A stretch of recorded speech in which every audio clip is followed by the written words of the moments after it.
kafin a yi zaɓe kazanka tana kwanci kuma za ta ƙanƙashe 'ya'yanta 44.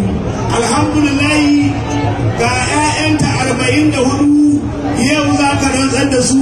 Mun gode wa Allah, mun gode wa mai girma gwamna, mun gode wa mutanen jihar Kano. Matasa akwai aiki a gabanku.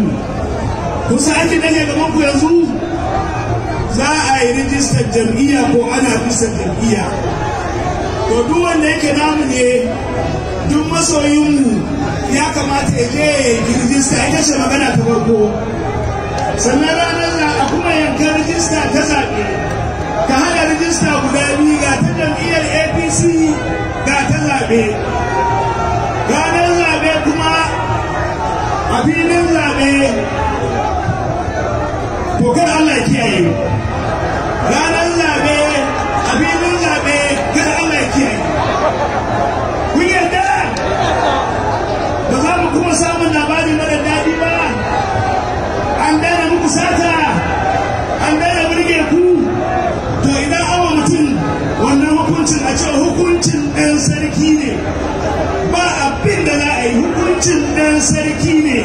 Kuma za mu gaya muku, kuma za mu zuga ku. In dai ɓarawon zaɓe ne, in dai ɓarawon akwati ne, to mu a gaban akwati za mu yi masa hukunci kowaye ko me za a yi, ko da tsiya ko da arziki. Gwamnatin Kano ta wuce, mun wa talakawa aiki. Talakawan Kano gandu da suke yi, talakawan Kano APC suke yi. Ba mai zuwa ya buɗe mana ido, ba mai zuwa ya mana sata, ba mai zuwa ya mana ƙarya, ba mai zuwa ya mana coge, sai dai komai ta fanjama. Kun yadda? To mai girma gwamna ba zuwa ne na yi magana da yawa ba. Ina ce a kamunna a madadin jam'iyyar APC jihar Kano, muna taya a ciyamomi da za a rantsar murna, haka kuma da kansiloli da ciyamomi wa'anda ba su koma ba ko lokacin su ya ƙare ko wani dalili, to su zo jam'iyya. Mu ma muna da aiki da za mu yi tare da su, domin barade ne, abokan rigima ne, abokan yaƙi ne. Saboda haka ina gayyata ku, mu ma a jam'iyya za mu zo mu zauna da ku, kowa za mu nuna masa irin taimakon da ya kamata wa jam'iyya.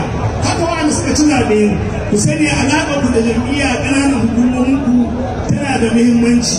Dole ciyaman na mulki da ciyaman na fati su yi aiki tare. Muna fata za a samu aiki mai kyau, za ku haɗa kai don mu gudu tare, mu tsira tare. Assalamu alaikum, na gode.